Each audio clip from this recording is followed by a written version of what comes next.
Right, honouring Scotland's Commonwealth stars, medalists take their haul to the streets of Glasgow. Oh, it's great, man. Everybody's here, everybody's here. The Commonwealth buzz is back again. After the hydro, we're here again. It's absolutely amazing, and the age range, just tiny babies and kids, and then to like the elderly and that, it's just fantastic. A welcome for heroes. Thousands line the route to cheer the athletes on. I was in the closing ceremony, and it was a great thing with all of the athletes and everybody else, and I just thought if we can carry on the spirit for another week, then we'll do it. And celebrating in the square, the well-earned Commonwealth Party kicks off. I'm John Mackay. This is the STV News at 6, live from the heart of Glasgow.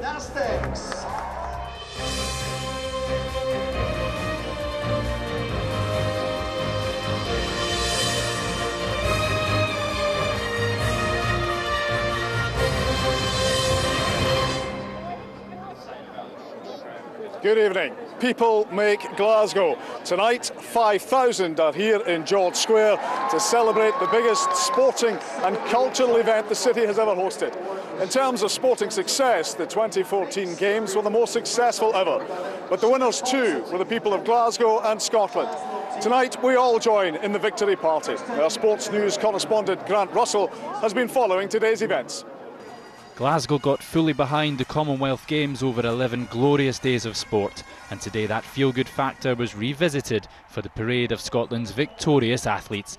The 2014 Games were the greatest ever for Scotland, with more medalists than ever before and countless records smashed. Plenty for an expectant crowd to cheer. I can get quite emotional at times, and obviously, you've got to thank the fans, because if it wasn't for them, there's no support, but it's a great opportunity for the athletes, to say thanks to Glasgow for the Commonwealth Games. There might be some tears.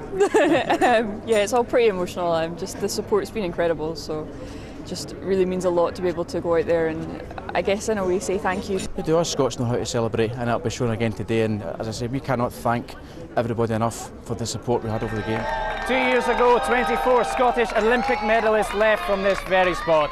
Today, the Glasgow crowd are celebrating 53 Commonwealth Games medalists, 19 of which were gold. Today, the crowd are celebrating the most successful ever Scottish team.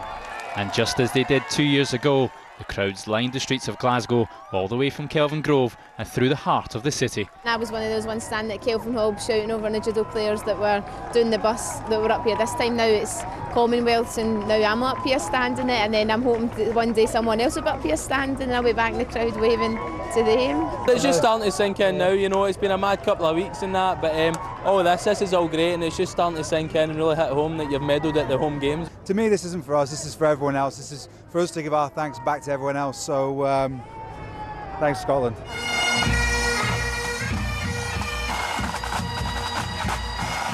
The home Commonwealth Games have created lasting memories and lasting legacies. Today is another day for all to bask in those glories before they try to do it all again in Rio. Grant Russell, STV News. Well, joining us now is swimming medalists Ross Murdoch and Erin Davis. We'll go to Ross first. Ross, congratulations. What's it been like today? It's been amazing today. Just want to say thank you to everybody for turning up. There's been thousands of people that I've waved to and said hello to. It's been an amazing, amazing experience. Now, what about the night itself that you won your gold and also your bronze? But we'll focus on the gold. Took everyone by surprise. I took myself by surprise, if I'm honest. I turned that last turn, and I just wanted to come home, give it everything, and leave nothing to chance. And it paid off in the end. That's all that hard work that's paid off now. A lot of people saw your reaction. It hasn't been repeated very often, and we'll not repeat it here. Just a natural reaction. It was just an honest reaction. A lot of people said it was just a typical Scottish reaction to something like that happening, but yeah, I don't really know what happened. It was just such a disbelief. And Erin, what were you like getting into the competition? Were you nervous? Were you okay? I was quite nervous. I was just trying to treat it like a normal competition, normal gala. So. And you managed that? No, I didn't manage it, but it paid off in the end. Now, you've been back home in Shetland. What have your friends all been saying to you? Well, I've just been talking to someone, messaging and stuff, because I've just been lying in my bed and watching TV. So just do what any kid does on holiday, yeah? And you're back to school next week. Are you looking forward to that? Yeah, I'm back to school on Wednesday, so that should be good. Yeah. Will you be taking your medal in? I'm not sure yet. I might do, yeah. And what about you, Ross? Has the medal been off yet? Yeah, I've had to actually put it away. I've been busy training for European Championships, which I leave tomorrow actually. So I've had a busy schedule. I haven't had much time to appreciate it, but I'm sure once I'm back I'll have plenty of time to appreciate it. And you're getting used to all this fame coming your way? I'm really enjoying it. You know, I'm walking around supermarkets at home and people are like, oh look, it's that swimmer boy.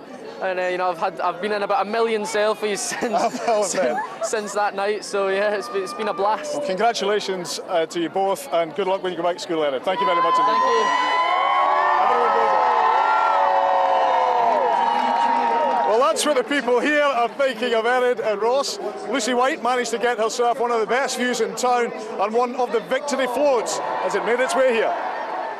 Well, what a fantastic atmosphere there's been on the route so far. I'm on the float with the boxing and the judo medalists, and there's just been such support for these guys the whole way. I'm joined now by Ewan Burton.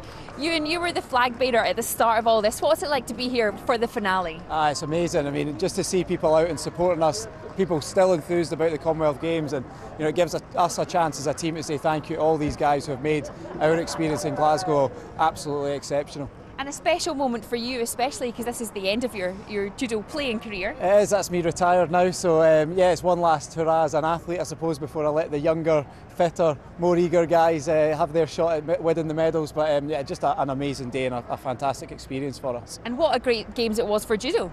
Yeah, I mean, 13 medals, 6 gold medals. I think the most successful Scottish sport in Commonwealth Games history. So, you know, it's pretty difficult to top that. But that's our job now, is to you know, enjoy this, lap it up while it lasts, and then make sure that we do enough work with the youngsters of the future to ensure that we keep getting those results in the future. That's great. And Sarah, if you don't mind if I grab you for a second, another successful medalist in judo. What's it like to see all these people cheering for you? Yeah, it's absolutely amazing, and the age range, just tiny babies and kids, and then to like the elderly and that, it's just fantastic.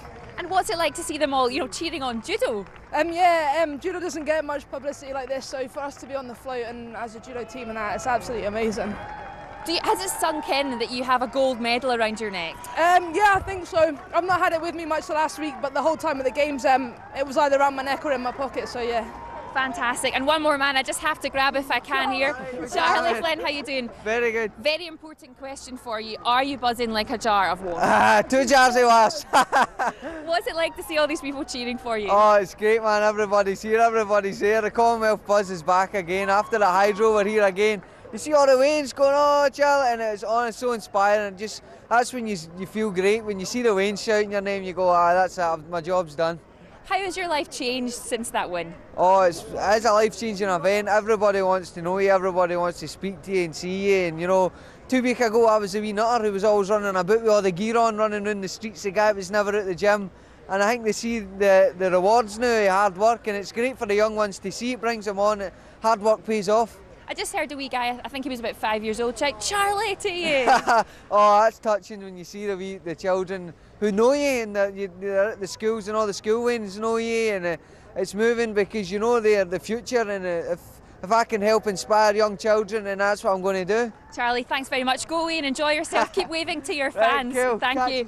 Well, the party continues here. We'll be ending up in George Square, where lots of Glaswegians will be getting out to say their final farewell to these fantastic Team Scotland athletes. Well, we're joined now by Charlie Flynn, who won a gold medal in the boxing, and John Doig, the chef de mission of Team Scotland. Charlie, there's your fans.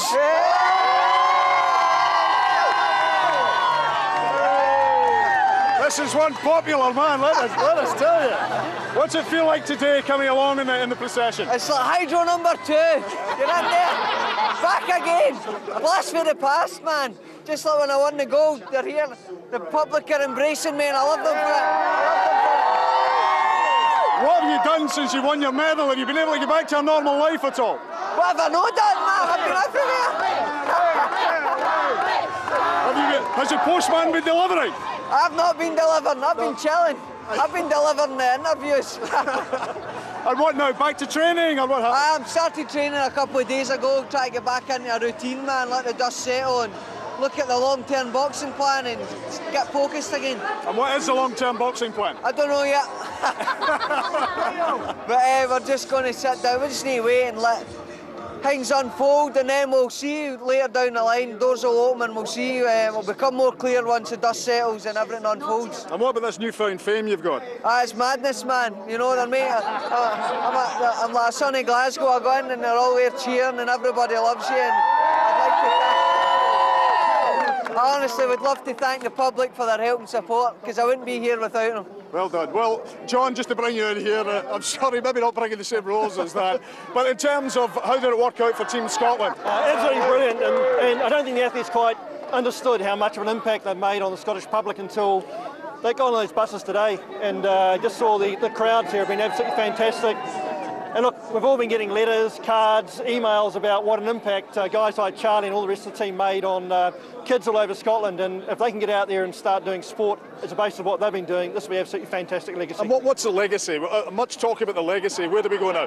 Well, from us in terms of Commonwealth Games Scotland, we've obviously got more games to come and hopefully deliver the success again, but we want to get kids into sport, and if they're enthused by what they actually see guys like Charlie and everybody else actually doing, then that's going to be a great legacy in itself. I know we'll have people next 20, 30 years coming up to me, as they have done with the past games, saying, this is the moment that I really got into sport, I really understood what it was about, and it may be as a competitor, it may be as an official, or a coach, or a teacher. When you were first getting involved in the Commonwealth Games, Charlie, did you expect any of this?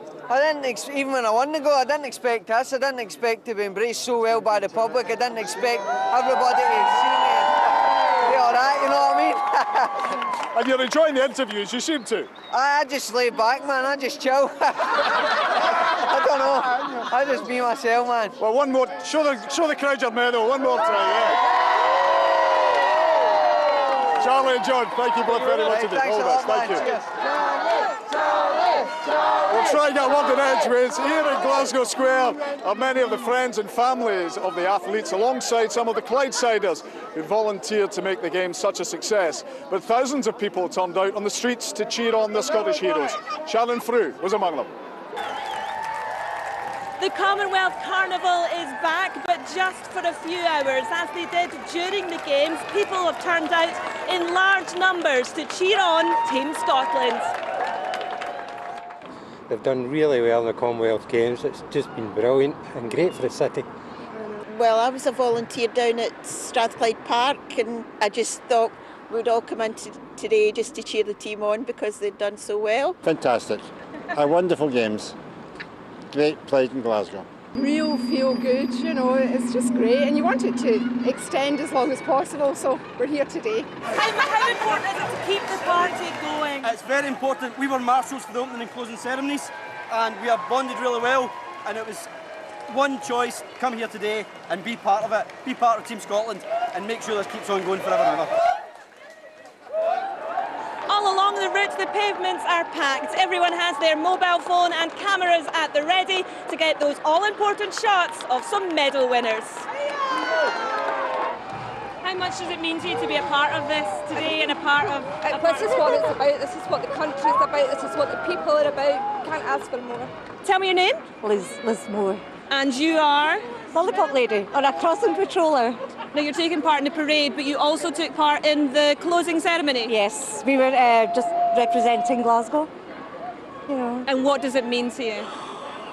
Oh, I just can't say. I was still in the hind Monday night. I was just so excited. It was just absolutely brilliant. The atmosphere was electric. How does the atmosphere today compare? I would say it's almost the same. Just the excitement of it all. I think it's great. Yeah, super. For the 11 days of the Games, Glasgow roared Team Scotland to victory. Today, the city certainly showed that it's not lost its voice. Sharon Frew, STV News. Well, now joined by Kirsty Gilmore, who won silver in the badminton. Congratulations, Kirsty. What have you made of today? Today has been unbelievable. It's surpassed all expectations, I can't tell you. From the minute we got on the floats at Kelvin Grove all the way to George Square here, it's been unbelievable. My wrist is sore from waving so much. It's been ridiculous. Did you expect anything like this? No, really didn't, but it's just fantastic, and it's just such a good way to say thank you, because obviously when we're competing and we're winning our medals, it's just you appreciate the crowd so much, and it's just such a good way to say thank you. Well, Kirsty, congratulations on your silver. Thanks for joining us in the STV News this week. Thank you very much. Well, we'll be staying here at the victory party for the 2014 Games. But now for the day's other news.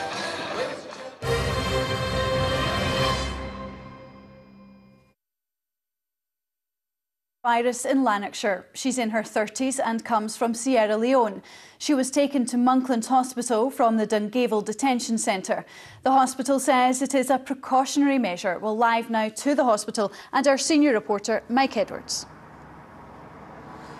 Joanne, yes, the woman is in the infectious diseases unit at Monklands General Hospital. She became ill yesterday at the Dungavel Immigration Centre shortly before she was due to return to Freetown in Sierra Leone. She was brought here in a special ambulance for tests and treatment. Now, Dungavel is still open, visits are still permitted, but transfers of people in and out have been suspended for the moment. Obviously, Ebola is a highly infectious and potentially fatal disease, and there's a major outbreak ongoing at the moment centred on West Africa. So far that has claimed more than 1,000 lives. But tonight NHS Lanarkshire say that the woman has been brought here purely as a precautionary measure. She is being tested, and the NHS Lanarkshire say it's unlikely she will test positive for Ebola.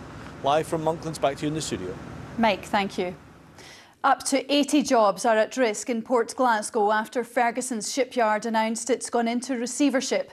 The majority of staff were told that they'll be paid off immediately, while bosses try to find new owners. A lack of significant orders and cash flow problems have led to the group to cease trading. Staff are now in talks with unions over the news. A murder investigation has been launched after the death of a Scottish toddler during a holiday near Blackpool. The 3-year-old girl from Galashiels was found at the bottom of a swimming pool at a hotel. A 40-year-old woman has been arrested on suspicion of murder and child neglect. Gordon Cree reports. The flags were at half-mast today at the Dalmeny Hotel at St Anne's near Blackpool. As police investigations continued, a former lifeguard who pulled the 3-year-old from the bottom of the pool has been describing what happened. She was on the bottom, she was unresponsive, and I pulled her out as per my training, and then I resuscitated her on the side. Did manage to resuscitate her, yeah, and she was breathing when the ambulance arrived. The child's life couldn't be saved. She died in hospital last night. A post-mortem will be held in due course to establish the cause of her death. The girl had been staying at the hotel with her family. A 40-year-old woman from Galashiels was taken into police custody for questioning. Detectives are treating the death as unexplained. Gordon Cree, STV News. A man is to stand trial accused of murdering a 2-year-old girl in Fife.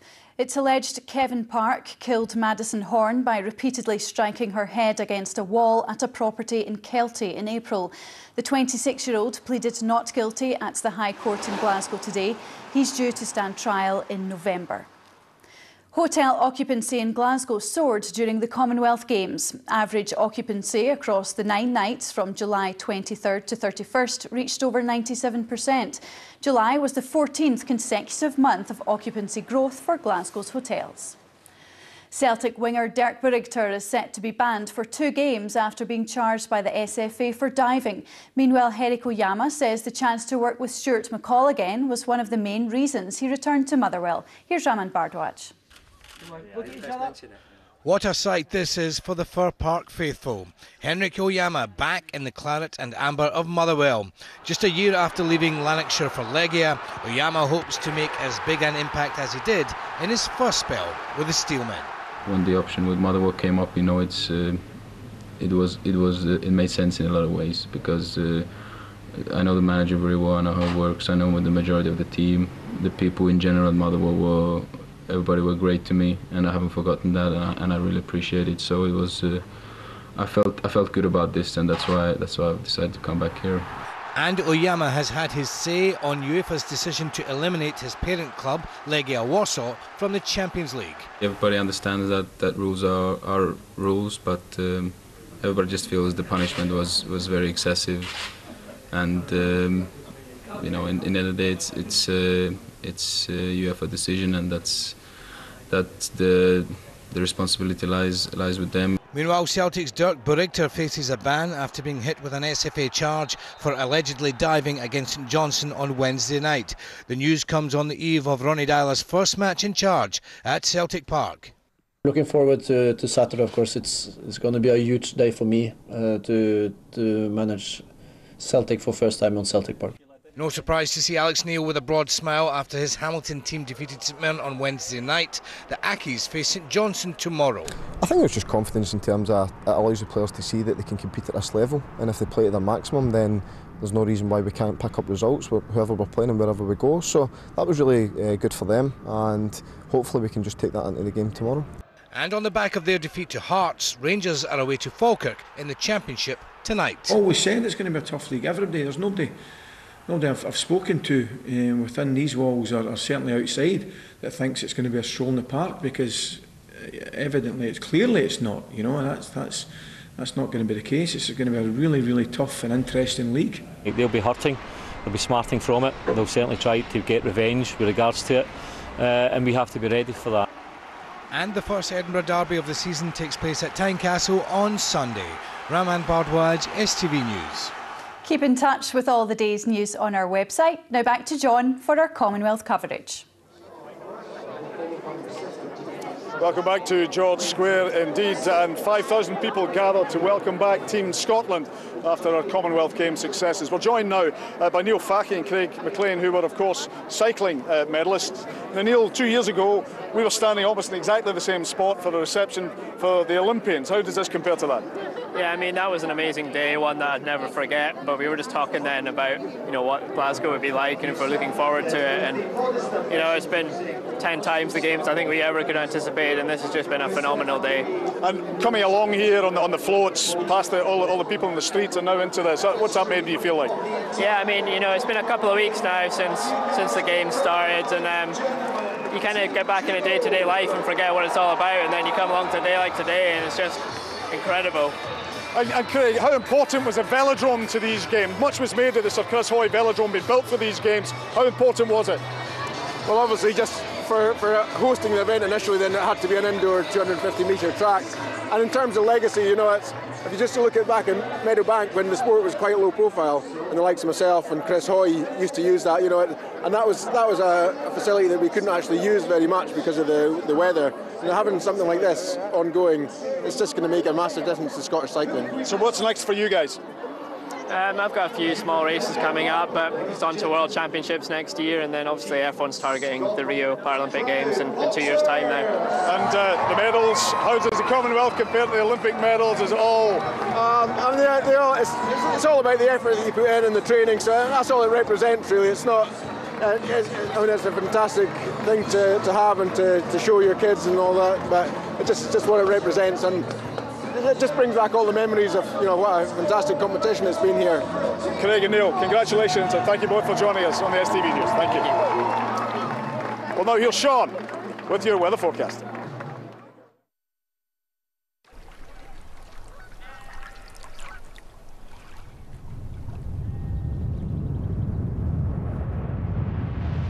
It's always sunny somewhere. Thomson sponsors STV Weather. Well, it's going to be a blustery weekend. It's going to be cool as well, and there'll be outbreaks of showery rain at times. Rain mainly in the west of the country during tomorrow, and then sunshine and heavy showers on Sunday. At least the weather's been fairly quiet during today, but turning cloudier from the west. And we'll see some outbreaks of rain coming in here a little bit later on tonight. Temperatures down to lows of about 8 or 9 degrees in some of our Highland glens.